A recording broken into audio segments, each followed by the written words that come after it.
얼마 전에 올린 영상을 보신 분들이라면 다 아시겠지만 로그원 스타워즈 스토리는 스타워즈 시리즈의 첫 스핀오프라서 일찌감치 화제가 됐습니다.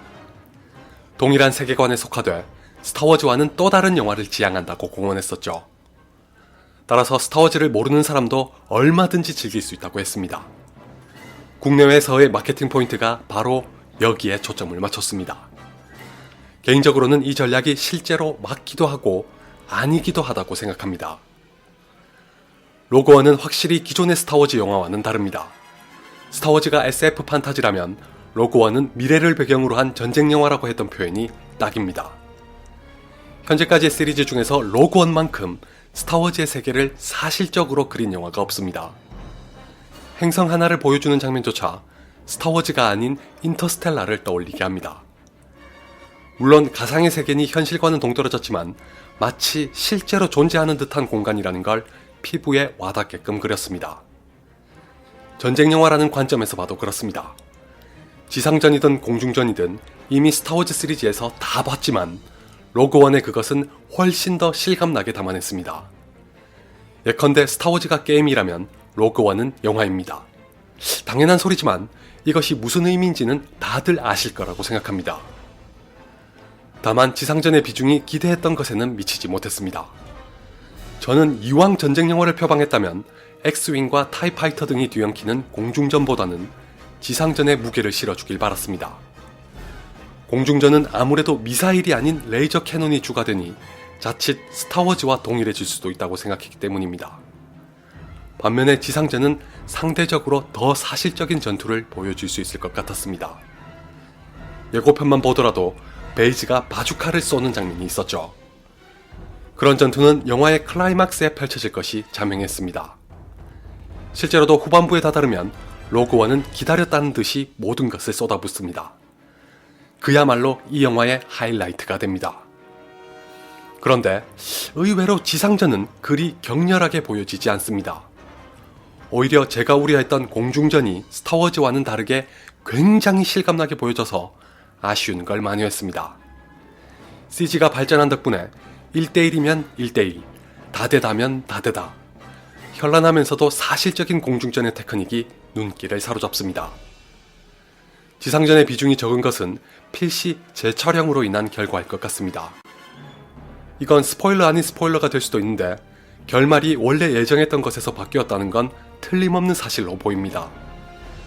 대표적으로 예고편에서 봤던 이런 장면이 본편에는 없습니다. 여러분이 영화를 직접 보시면 왜 결말이 바뀌었다는 걸 확신하는지 쉽게 아실 수 있습니다.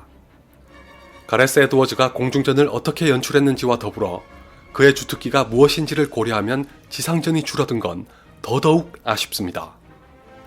가레스 에드워즈는 영화의 스케일을 살리는데 특출한 재능이 있는 감독입니다. 고질라에서의 이런 장면을 통해 여실히 증명했죠. 로그원도 마찬가지입니다.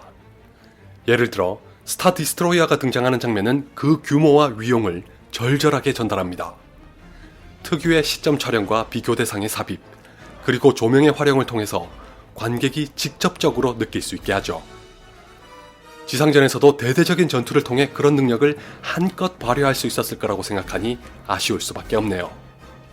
다행히 이건 공중전을 통해 어지간히 벌충할 수 있었는데 사실 로그원에서 진짜 부족했던 건 따로 있습니다. 바로 캐릭터입니다. 로그원은 스타워즈 시리즈답지 않게 캐릭터 구축이 부실하고 덩달아서 매력도 떨어집니다. 그나마 짐만 돋보이고 캐시안까지도 그럭저럭 괜찮은데 나머지는 거의 두드러지질 않습니다. 왜냐하면 일단 로그원에는 등장인물이 너무 많습니다. 그 바람에 우리나라의 멀티캐스팅 영화처럼 몇몇 캐릭터가 허비되다시피 합니다. 특히 견자단과 지양웬이 연기한 캐릭터들은 꼭 필요했을지 의문이 들 지경입니다. 페이스북에서 이런 얘기를 했더니 어색하지 않았다고 하신 분들이 계시던데 전 이들이 동양인이라서 어색했다는 걸 지적한 게 아닙니다. 치루트와 베이지는 이를테면 포스의 존재 여부를 두고 대립하는 관계입니다. 이것만 놓고 보면 희망과 믿음이 로그원의 두 가지 축이니 필요하다고 할 수 있죠. 그러나 그것이 목적이라면 굳이 두 명이나 되는 캐릭터를 더 집어넣을 필요는 없습니다. 진과 캐시안을 통해서도 얼마든지 표현할 수 있으니까요. 실제로 영화를 보면 치루트와 베이지의 역할은 미미합니다. 그걸 진과 캐시안에게 전가했어도 문제될 게 없습니다. 주제를 강조하는 측면에서도 그게 더 효과적이었을 거라고 생각합니다. 인종의 다양성을 위해 등장시켰다고 하기에는 영화 전체에 끼치는 피해가 큽니다. 캐릭터가 많다 보니 그 여파로 인해 중반부까지 전개가 더뎌지고 설상가상 모든 멤버가 모이는 과정은 충분한 설득력 없이 얼렁뚱땅 넘어가고 맙니다. 이것이 스타워즈 시리즈의 다른 영화와 비교해서 로그원이 가지는 가장 큰 문제입니다. 시간이 부족해 캐릭터 구축에 공을 들이지 못하니 매력이 떨어지고 그 탓에 결말부에 가서 파장을 일으켜야 할 무언가도 부족하다는 것입니다. 전쟁 영화가 가진 또 다른 의미를 생각하면 로그원은 다소 허무한 감이 있습니다. 이런 문제를 덮어주는 것이 앞에서 말한 후반부의 전투입니다.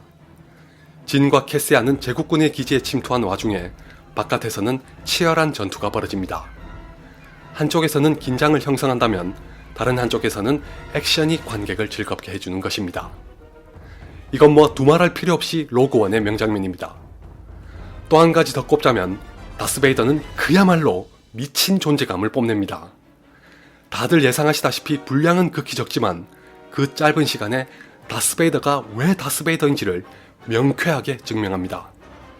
단언컨대 로그원만큼 다스베이더를 위압적인 캐릭터로 그린 영화는 없습니다.